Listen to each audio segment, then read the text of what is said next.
Si vous lisez ces lignes en ce moment précis, ce n'est pas le fruit du hasard. C'est le point de basculement où votre ancienne réalité commence à se dissoudre, ouvrant la voie à une existence plus vaste. Juste avant qu'une avancée significative ne se concrétise, la vie nous envoie un signe. Pour certains, ce signal est précisément cet instant. Par conséquent, avant de poursuivre, je vous invite à aimer cette publication, à vous abonner et à activer les notifications pour ne rien manquer. Partagez dans les commentaires que le signal est arrivé, cela indiquera à la vie, à l'univers et à toutes les forces invisibles qui vous soutiennent que vous êtes en phase et prêt à accueillir ce qui vient. Vous êtes-vous déjà demandé s'il existait une phrase, une simple suite de mots, capable de transformer votre réalité en votre faveur? Il ne s'agirait pas d'une supplication ou d'un vœu, mais d'un ordre direct qui, sans effort ni lutte, réorganiserait tout autour de vous. Bien que cela puisse sembler tiré d'un conte de fées, il n'en est rien.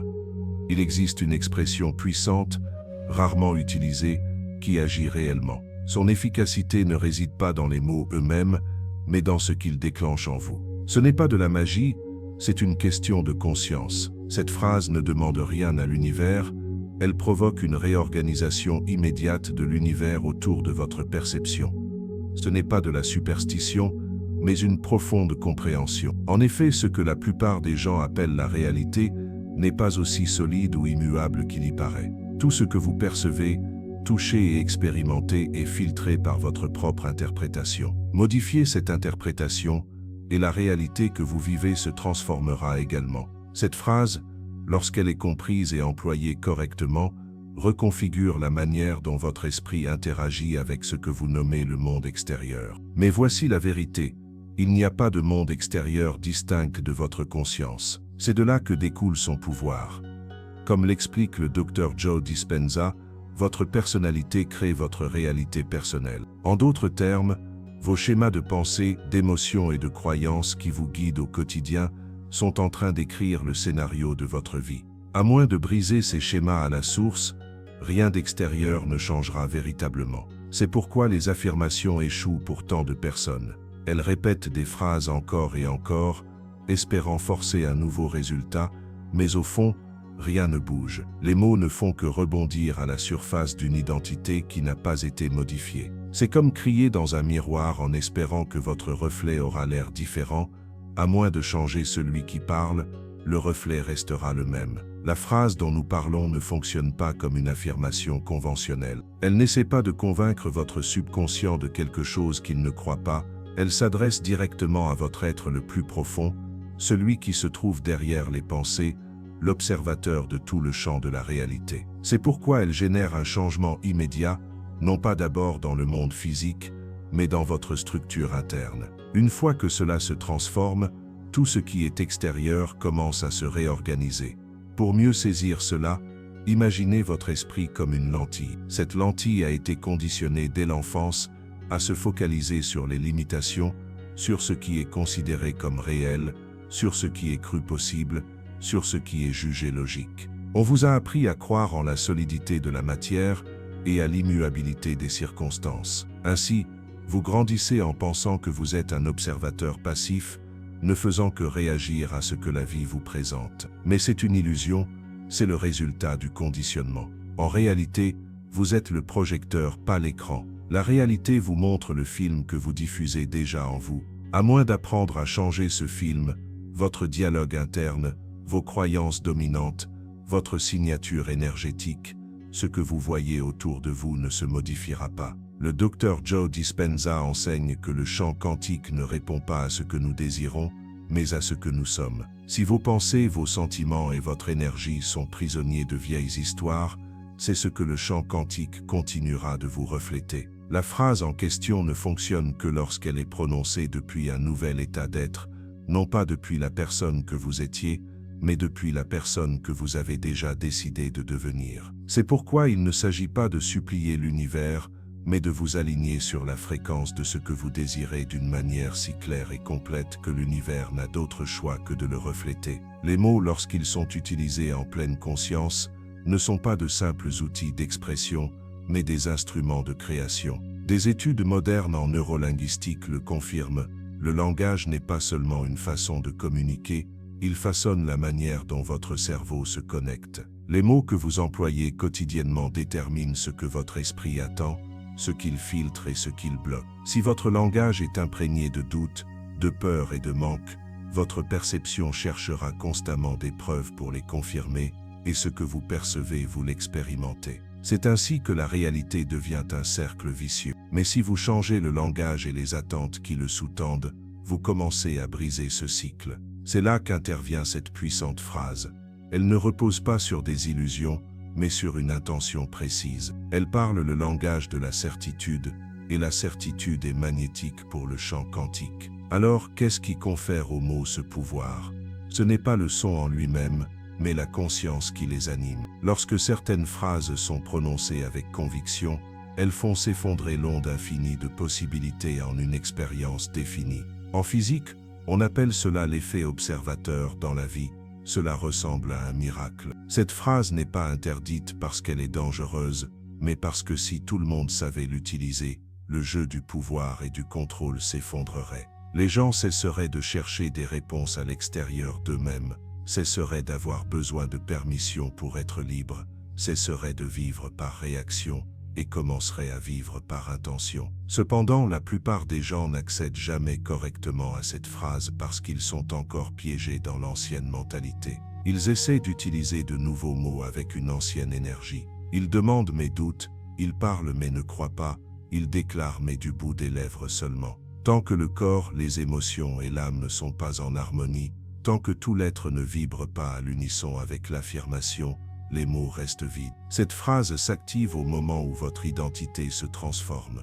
Ce changement ne requiert pas des années de guérison, il demande une décision, un instant où vous cessez de poursuivre et commencez à incarner. Il ne s'agit pas d'essayer d'obtenir ce que vous désirez, mais de savoir que vous l'êtes déjà, et à cet instant la réalité commence à se soumettre. C'est pourquoi certaines connaissances ancestrales cachaient des mots puissants dans des symboles, des chants et des rituels sacrés, car elles savaient que les mots pouvaient façonner l'invisible. Ils ne se contentaient pas de réciter de la poésie, mais recalibraient la réalité. La vérité est que vous utilisez déjà les mots pour créer, mais vous le faites inconsciemment. Chaque plainte, chaque préoccupation, chaque jugement sur vous-même est une phrase qui vote pour la vie que vous ne voulez pas. Mais une fois que vous comprenez comment cela fonctionne, vous cessez d'utiliser le langage de manière désinvolte. Vous commencez à l'utiliser comme un outil sacré. Chaque mot devient la main d'un sculpteur façonnant l'argile de votre vie.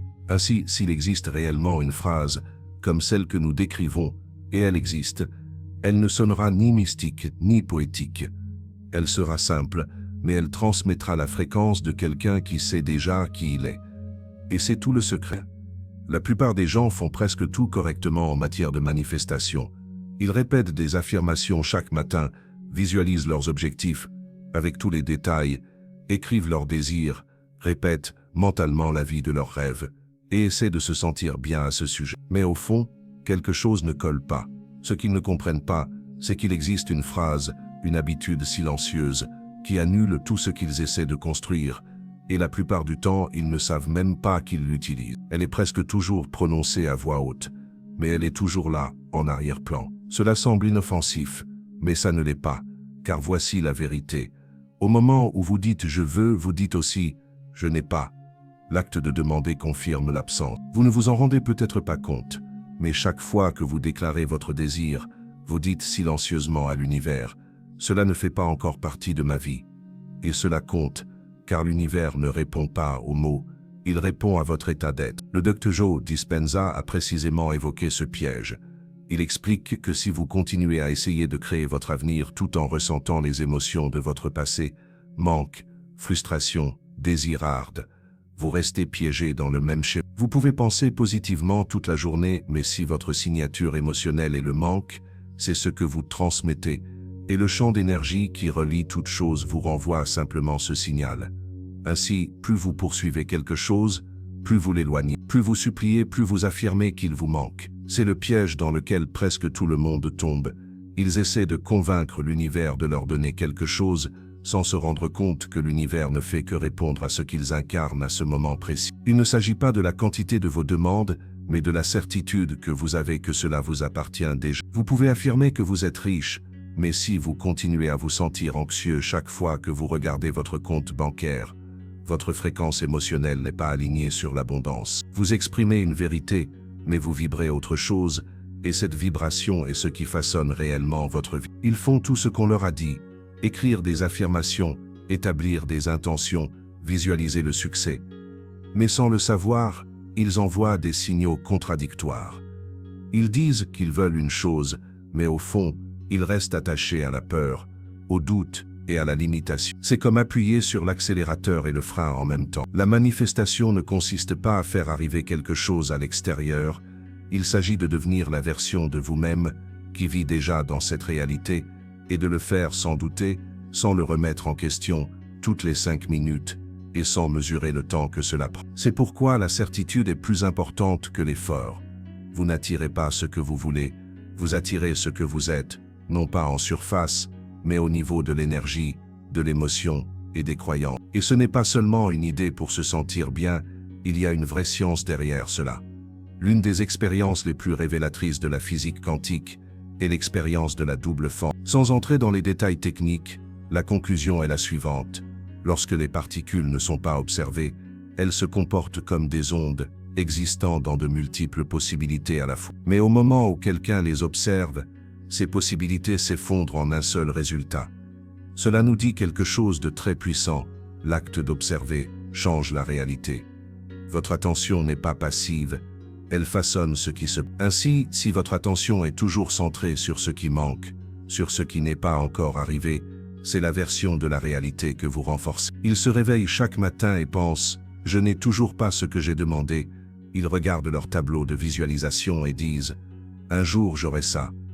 Et tout leur état émotionnel tourne autour de l'absence de ce. Mais voici le secret, le champ d'intelligence qui régit l'univers vous répond déjà, non pas à ce que vous dites, mais à ce que vous croyez, à ce que vous attendez, à ce que vous ressentez encore et encore. Le Docteur Dispenza enseigne souvent que votre personnalité crée votre réalité personnelle, et votre personnalité est formée de la façon dont vous pensez, sentez et agissez chaque jour. Si rien ne change dans ces 3 domaines, votre monde extérieur ne change pas non plus. La clé n'est donc pas de demander plus, ni de visualiser plus intensément, mais de s'aligner sur ce qui est déjà. Elle répète des affirmations, s'imagine son corps guéri, mais chaque jour elle se plaint aussi de sa douleur, mesure ses symptômes, vérifie s'il y a une amélioration, et lorsqu'elle ne voit aucun changement immédiat, elle tombe dans l'inquiétude ou la frustration. Cet état émotionnel devient le signal dominant, donc même si elle prononce les mots justes, elle vit dans la résistance. Elle continue d'émettre la fréquence de la maladie. Imaginez maintenant quelqu'un qui abandonne complètement l'histoire, qui ne vérifie plus si les choses s'améliorent, qui vit, ressent et respire, simplement comme si la guérison était déjà en cours, avec certitude, calme et sans hésitation. C'est alors que le corps commence à suivre, car le subconscient ne fait pas la distinction entre une expérience profondément imaginée et une expérience réelle. Cela a été démontré par les neurosciences. Des études ont montré que les personnes qui répètent mentalement un mouvement, comme soulever des poids, peuvent augmenter leur masse musculaire sans toucher à un haltère. Le cerveau s'active de la même manière que s'ils effectuaient l'action physiquement. Pourquoi? Parce que le système nerveux n'a pas besoin de preuves externes, il a seulement besoin de cohérence interne. C'est à ce niveau que le changement se produit, non pas quand vous l'attendez, mais quand vous vivez à partir de... Mais la plupart des gens n'atteignent jamais ce point, parce qu'ils sont pris au piège de contradictions invisibles. Ils disent qu'ils croient à l'abondance, mais ils continuent d'agir par peur. Ils parlent d'amour, mais ils n'y croient pas. Ils affirment qu'ils sont prêts pour le succès, mais en secret ils sentent qu'ils ne le méritent pas. Ces contradictions envoient des messages confus au champ, et lorsque le signal n'est pas clair, rien ne se stabilise. Votre monde extérieur reflète toujours votre monde intérieur. Et il y a un autre blocage qui passe inaperçu, notre attachement au temps. La plupart des gens croient que la manifestation doit suivre un chemin logique. D'abord on demande, ensuite on attend, et ensuite ça apparaît. Mais l'énergie ne fonctionne pas ainsi. Lorsque vous agissez avec certitude, vous faites s'effondrer le temps. Les choses apparaissent plus rapidement parce que vous ne mesurez plus la distance entre vous et elles. Vous avez comblé le fossé en devenant la version de vous-même qui a déjà ce. Au moment où vous dites « j'ai besoin que cela arrive », vous projetez dans le futur, et tant que c'est dans le futur, ce n'est pas ici, maintenant. Vous l'éloignez sans même vous en rendre compte. Cessez d'essayer de convaincre l'univers. Commencez à vivre comme si l'univers vous avait déjà répondu. Laissez tomber l'idée que vous devez gagner votre désir. Laissez tomber le récit intérieur qui dit que ce n'est pas encore là. Commencez à raconter l'histoire depuis la fin. Ressentez ce que c'est d'être libre, de vous sentir soutenu, de vous sentir complet non pas comme une fantaisie, mais comme un état familier, un état qui se sent naturel, qui n'a plus besoin de votre effort. Ils croient qu'ils ont besoin d'obtenir quelque chose pour ressentir quelque chose. Mais la vérité est que lorsque le sentiment devient réalité en premier, les résultats ne peuvent que suivre. C'est pourquoi les gens approchent souvent d'une grande percée et la sabotent ensuite, non pas parce qu'ils ne la veulent pas, mais parce qu'ils se voient toujours à travers le prisme du passé. La vieille histoire continue de contrôler, et tant que cette histoire dit « je ne suis pas assez bon », je gâche toujours tout ou les gens comme moi ne gagnent pas, aucune quantité de visualisation ou de fixation d'objectifs ne pourra l'annuler. Mais le gros lot, qu'il s'agisse d'argent, d'une opportunité ou d'un changement soudain dans votre vie, n'est pas quelque chose qui vous arrive. C'est quelque chose qui apparaît lorsque vous cessez enfin de vous identifier à la version de vous-même qui vous a freiné. Le Dr Dispenza explique que si vous essayez de créer un nouvel avenir à partir des émotions du passé, tout ce que vous faites, c'est traîner votre vieille énergie dans demain, et demain finit par être comme aujourd'hui. C'est pourquoi les gens peuvent se fixer de nouveaux objectifs, faire des tableaux de visualisation et même travailler dur, mais si l'énergie émotionnelle à partir de laquelle ils opèrent ne change pas, le changement ne dure jamais. Alors qu'est-ce que cela signifie de changer cette énergie?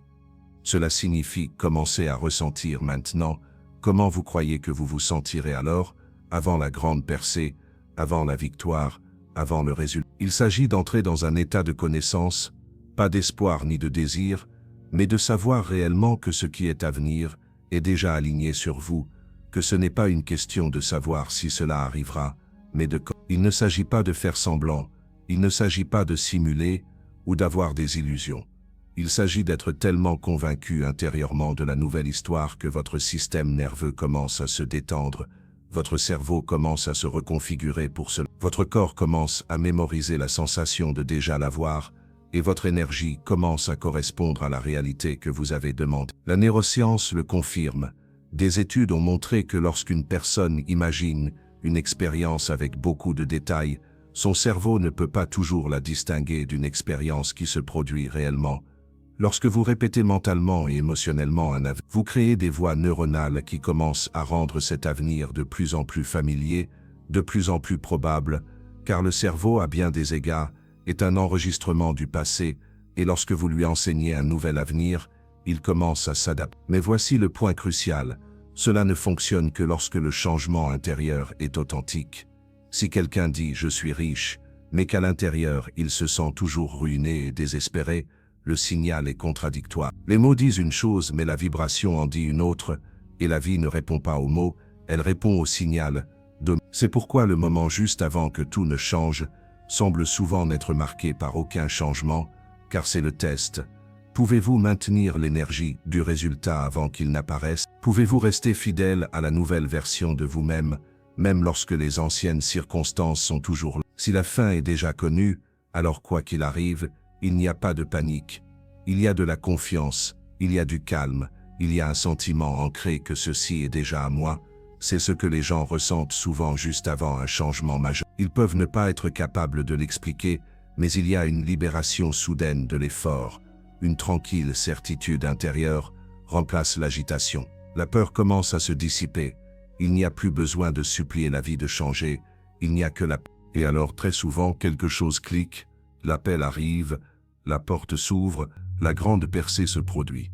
Mais elle n'apparaît qu'une fois que l'identité correspond, une fois que l'image que vous avez de vous-même s'aligne sur le résultat. C'est pourquoi il ne s'agit jamais de forcer le changement à l'extérieur, il s'agit toujours d'ajuster la lentille intérieure. Si quelqu'un se voit comme malchanceux, ignoré, indigne, il attirera inconsciemment des situations qui le confirmeront, non pas parce que la vie est injuste, mais parce que le subconscient est conçu pour maintenir la réalité en accord avec ce que quelqu'un croit être. Il veut prouver qu'il a raison. Ainsi, au moment où une personne dit assez et commence à se sentir comme quelqu'un de nouveau, avant que les preuves n'apparaissent, tout commence à changer, non parce qu'une force externe coopère enfin, mais parce que la personne a cessé de résister à qui elle est vraiment. Et c'est le moment que la plupart des gens manquent. D'abord vient le gros lot intérieur, le moment où quelqu'un dit « c'est ce que je suis maintenant », non pas basé sur le passé, non pas sur la situation actuelle, mais sur l'avenir auquel vous avez décidé de faire confiance. Ce moment est puissant, ce moment est magnétique. À partir de ce moment, tout commence à se réorganiser pour s'adapter à la nouvelle énergie. Les synchronicités apparaissent, des idées surgissent, de nouvelles personnes entrent dans votre vie, et ce n'est pas une coïncidence, c'est de la résonance. Le monde commence à refléter ce que vous avez décidé être vrai à votre sujet. Et souvent, juste avant que quelque chose d'extraordinaire n'apparaisse, la personne se tait intérieurement. La peur disparaît, le doute s'évanouit, non pas parce que les conditions sont parfaites, mais parce qu'elles le sont enfin. Elles sont entrées en alignement. Et c'est alors que commencent à apparaître les gros lots de toutes sortes, non pas de nulle part, mais d'une profonde certitude intérieure. Alors si vous sentez que rien ne se passe, que tout reste en suspens, que le monde extérieur ne s'est pas encore mis à niveau, ne l'ignorez pas. Cela pourrait être le moment exact, avant que tout ne s'emboîte, juste avant que la victoire n'arrive, juste avant que la vie dont quelqu'un a rêvé ne devienne la vie qu'il est en train de vivre.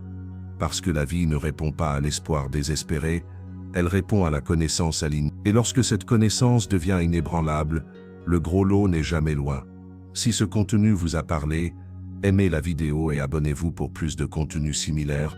Quelle est une croyance dont vous êtes prêt à vous débarrasser pour que votre grande percée arrive enfin? Laissez-la dans les commentaires ci-dessous.